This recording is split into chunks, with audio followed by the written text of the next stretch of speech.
Section 6.5 Molecular Compounds Sharing Electrons. A molecular compound contains two or more nonmetals that form covalent bonds. Because nonmetals have high ionization energies, valence electrons are shared by nonmetal atoms to achieve stability. When atoms share electrons, the bond is a covalent bond. When two or more atoms share electrons, they form a molecule. Formation of a hydrogen molecule. The simplest molecule is hydrogen, H2. When two H atoms are far apart, there is no attraction between them. As the H atoms, hydrogen atoms, move closer, the positive charge of each nucleus attracts the electron of the other atom.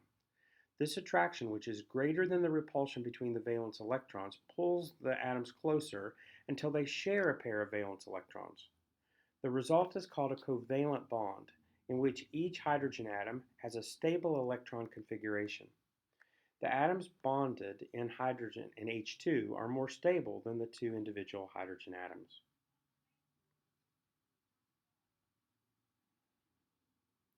Electron dot formulas of molecular compounds.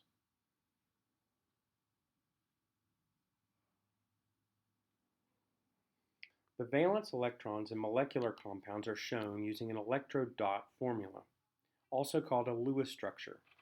The shared electrons, or bonding pairs, are shown as two dots or a single line between the atoms. The non-bonding pairs or electrons, or lone pairs, are placed on the outside.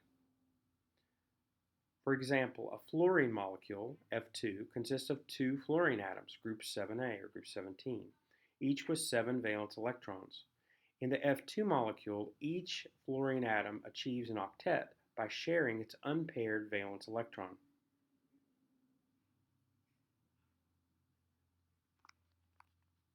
Hydrogen, H2, and fluorine, F2, are examples of nonmetals whose natural state are diatomic. That is, they contain two like atoms. The elements that exist as diatomic molecules are listed in Table 6.9.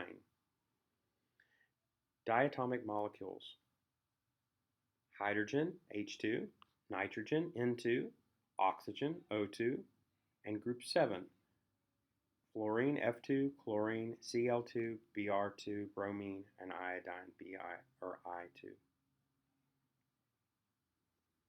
Sharing electrons between atoms of different elements. Methane, a component of natural gas, is composed of carbon and hydrogen.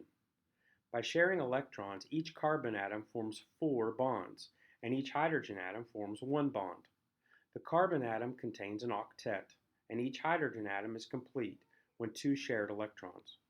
As seen in Table 6.10, the electron dot formula for methane is drawn with the carbon atom at the center with the hydrogen atoms at the ends of each of the sides.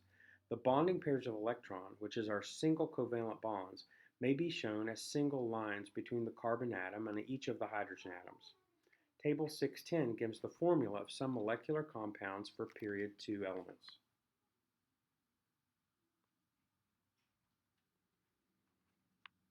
Methane, C, with 4 hydrogens, each sharing a double bond, or a pair of electrons.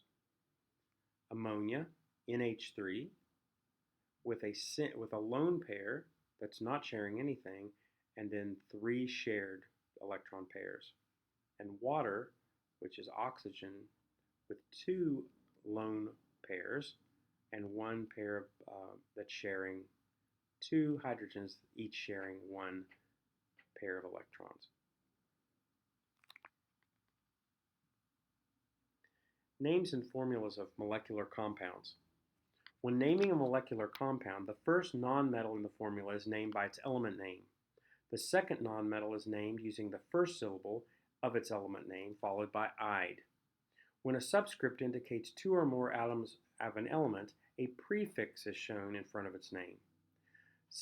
Table 6.11 lists prefixes used in naming molecular compounds.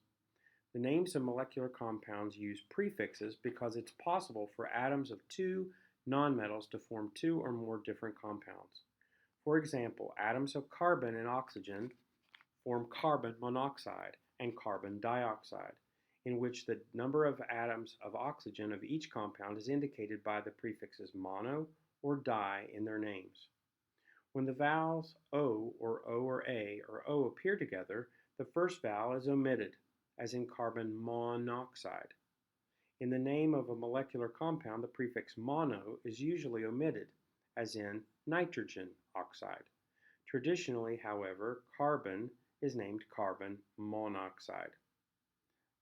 Table 612 lists formula names and commercial uses of some common molecular compounds. Prefixes used in naming molecular compounds. 1. Mono. 2. Di.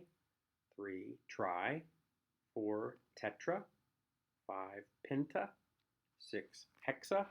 7. Hepta. 8. Octa. 9. Nona. And 10. Deca.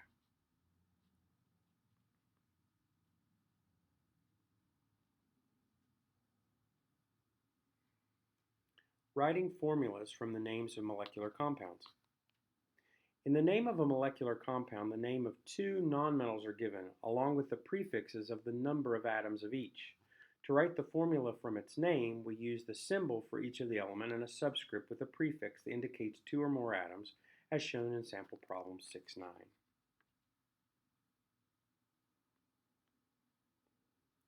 Summary of naming ionic and molecular compounds. We have examined strategies for naming ionic and molecular compounds. In general, compounds have two elements are named by stating the first element name followed by the second element with the "ide" ending. If the first element is a metal, the compound is usually ionic. If the first element is nonmetal, the compound is usually molecular. For ionic compounds, it's necessary to determine whether the metal can form more than one type of positive ion.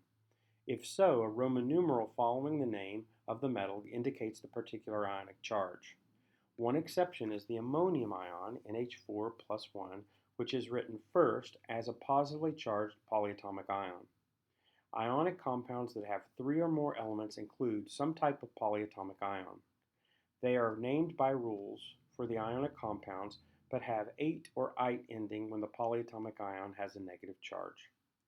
In naming molecular compounds having two elements, prefixes are used to indicate the number of atoms of each nonmetal in a formula. Organic compounds of carbon and hydrogen, such as CH4 or C2H6, use different systems of naming that we will discuss in the next section. A flowchart in naming the various types of compounds is shown in Figure 6.6.